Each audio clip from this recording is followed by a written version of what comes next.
Le pouvoir des mots dans notre vie, c'est ce qu'on va voir dans ce tout nouvel épisode de podcast. Bienvenue, j'espère que vous allez bien. Alors aujourd'hui, on va parler non pas du pouvoir que les mots vont avoir ou de l'impact que les mots vont avoir sur les autres, parce qu'il est évident que ce que l'on dit va avoir un impact direct sur les autres, mais on va se focaliser aujourd'hui sur le fait que ce que l'on dit a aussi un impact direct sur la manière dont on va se sentir nous-mêmes. En effet, on a tendance à croire que ce que je dis n'est que le reflet de ce qui se passe à l'intérieur de moi. Finalement, je dis ce que je pense ou je dis ce que je ressens, comme si les mots n'étaient qu'une manière d'exprimer ce qui se passe à l'intérieur de nous. Or, c'est pas tout à fait comme ça que ça se passe, parce que bien souvent, c'est plutôt l'inverse, c'est-à-dire que ce que je dis va impacter directement la manière dont je me sens, la manière dont je vais ressentir les choses, voire même ce que je pense et ce que je vais faire. C'est parce que je dis telle ou telle chose que je vais finir par penser, ressentir telle ou telle chose. Je vais vous donner un exemple très concret. Bien souvent, on va pouvoir dire qu'on est fatigué, au bout du rouleau, épuisé, qu'on n'en peut plus, qu'on tombe de fatigue. C'est possible qu'à l'intérieur de soi, on ait un petit sentiment de fatigue qui se réveille. Mais le fait de répéter et répéter et répéter encore, le fait que l'on soit fatigué, va finir par nous convaincre que on est sous le fait d'une fatigue intense, extrême, et qu'on ne peut plus rien faire parce que nous sommes fatigués. Et bien souvent, il suffira simplement d'arrêter de dire que je suis fatigué pour retrouver naturellement de l'énergie et se sentir plus en forme, moins fatigué. Parce que ce que je dis a un pouvoir de transformation, a un pouvoir de création, et donc à force de le dire, je vais finir par créer cette réalité. Et ça marche pour tout, dans les deux sens, c'est-à-dire que ça va marcher à la fois pour les choses plutôt négatives, qui vont nous porter défaut, qui vont nous freiner, mais aussi pour les choses plus positives, qui vont nous pousser à avancer, à évoluer et à aller de l'avant. Donc, une fois qu'on a compris que c'est ce que l'on dit qui va avoir un impact sur la manière dont je me sens, sur ce que je fais, sur ce que je pense, on va pouvoir venir porter justement de l'attention à ce que je dis. Parce qu'on a tendance à exprimer nos mots comme ça, de manière un petit peu instinctive, machinale, sans trop réfléchir à ce que l'on dit. On sort des mots comme ça dans nos discussions, sans porter vraiment une attention sur « mais finalement, qu'est-ce que je suis en train de dire ?» Et souvent, on va pouvoir se dire, en fait, je pense pas ce que je dis.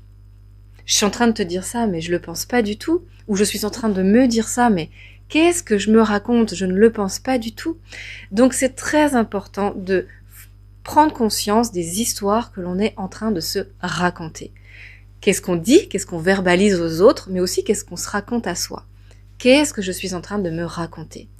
Et de toujours se poser la question, est-ce que ce que je me raconte me sert ou me dessert, est positif pour moi ou plutôt négatif pour moi? Est-ce que ce que je suis en train de dire va me porter vers l'avant, va me permettre d'avancer, d'évoluer, d'exprimer la meilleure part de moi? Ou au contraire, est-ce que ce que je suis en train de dire ou de me dire est en train de me freiner, de me ralentir, de me tirer vers le bas? Apprenons à porter de la conscience à ce que l'on dit et à ce que l'on se dit à nous-mêmes aussi intérieurement dans notre esprit.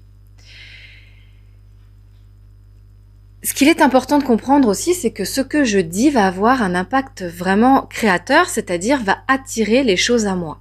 C'est-à-dire que si je dis que je suis quelqu'un qui a tout le temps la poisse, que j'ai de la malchance, que de toute façon il ne m'arrive jamais rien de bien, qu'il faut toujours que ça tourne mal, que je suis quelqu'un de poisseux ou poissard, il y a fort à parier que vous allez créer cette réalité dans votre vie, parce que j'attire ce que je dis. Donc, si vous avez envie d'arrêter d'avoir la poisse, la première chose à faire, c'est d'arrêter de le dire. Parce que, en vérité, le fait de dire des choses va influencer nos comportements. Et je vais faire certaines choses qui vont entraîner des circonstances qui vont faire que je vais avoir de la malchance, par exemple. Donc ce que je dis va avoir un impact sur ce que je pense et donc sur ce que je fais et sur ce que je vais ressentir. Donc si je me sens mal à l'intérieur de moi, si je sens que je suis dans une mauvaise énergie ou que je n'attire pas à moi ce que je voudrais attirer, que j'ai envie qu'il y ait des choses qui changent profondément dans ma vie, la première chose à se demander, c'est mais qu'est-ce que je suis en train de dire ou de me raconter comme histoire? Et est-ce que j'aurais pas déjà ce premier pouvoir d'action qui serait de transformer ce que je suis en train de dire? Changer les mots que j'emploie, utiliser des tournures de phrases plus positives, dire ce que j'aimerais qu'il se produise et non pas dire des choses négatives qui attirent à moi le négatif. Donc attention aux tournures de phrases et à ce que vous dites pour réussir à attirer à vous ce que vous avez vraiment envie d'attirer. Par exemple, si vous n'êtes pas quelqu'un de confiant et que vous aimeriez et que vous n'arrêtez pas de dire « moi je suis timide, j'ai pas confiance en moi, j'ose pas aborder les autres, j'ose pas exprimer qui je suis, etc. etc. » Peut-être que la première chose à dire c'est « en fait, j'étais quelqu'un de timide mais je travaille là-dessus.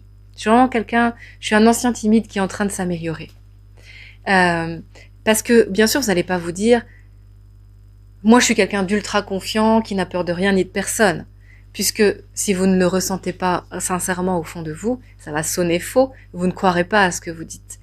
Mais si vous arrivez à changer vos tournures de phrases pour simplement dire « Ok, je manque de confiance en moi, mais je travaille dessus pour m'améliorer » ou « Avant, je manquais beaucoup plus de confiance en moi, mais ça va mieux ».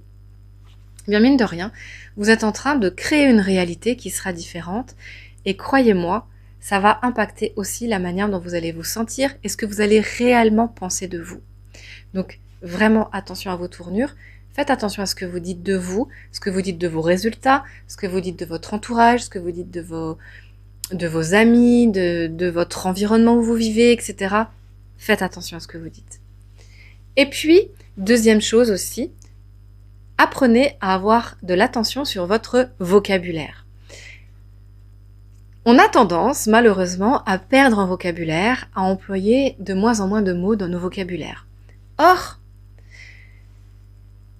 les mots, en fait, nous permettent de nuancer nos propos. Le vocabulaire riche nous permet de nuancer nos propos, de dire des choses plus subtiles. Par exemple, si je suis triste ou si je suis touchée par ce qui a été dit, ou si je suis blessée par les propos tenus, ou si je suis vraiment... je ressens de l'injustice par la situation qui me rend profondément triste, j'exprime pas tout à fait la même chose. Et donc c'est important de savoir enrichir son vocabulaire pour être plus nuancé dans ce que l'on dit, être moins tranché. Et puisque notre vocabulaire sera moins tranché, eh bien nos sentiments seront aussi moins tranchés. On arrivera à être plus posé sur ce que l'on fait, sur ce que l'on ressent, sur ce que l'on pense, ce qui de manière générale, la nuance nous permet quand même d'être plus épanouis, plus heureux et en tout cas plus efficaces aussi dans nos actions. La nuance apporte de la précision et donc nous permet d'être de manière générale plus épanouis. Donc attention au vocabulaire si vous sentez que vous dites tout le temps la même chose alors qu'en fait c'est pas exactement ça que vous vouliez exprimer, mais c'est simplement que vous n'avez pas pris le temps de réfléchir à comment vous pourriez le dire autrement. Ça peut être le moment ici de vous interroger sur ce que vous dites et de vous dire tiens j'aimerais utiliser d'autres mots qui seraient sans doute peut-être des synonymes mais en tout cas moins percutants, moins négatifs, moins néfastes pour moi. Faire attention à ce que l'on dit, c'est reprendre les commandes de son esprit, c'est reprendre le pouvoir sur notre état intérieur, c'est être souverain de nous-mêmes en fait, c'est reprendre notre souveraineté, c'est donc garder le contrôle. Souvent, on a du mal à lâcher prise et on a peur de perdre le contrôle, etc. Mais en vérité, faire attention à ce que l'on dit va nous permettre justement de garder le contrôle, de garder notre souveraineté sur qui on est, sur la personne qu'on souhaite devenir. Et c'est une action qui paraît simple et basique, mais honnêtement qui peut être très, très efficace. Donc les amis, voilà ce que je voulais vous partager aujourd'hui. C'était un épisode assez court, mais sur une idée très précise que je voulais vous partager sur le pouvoir des mots, non pas sur les autres, mais sur nous-mêmes. Et de la transformation que ça peut entraîner dans nos vies. Des fois, ça passe par des petites choses très simples et très basiques.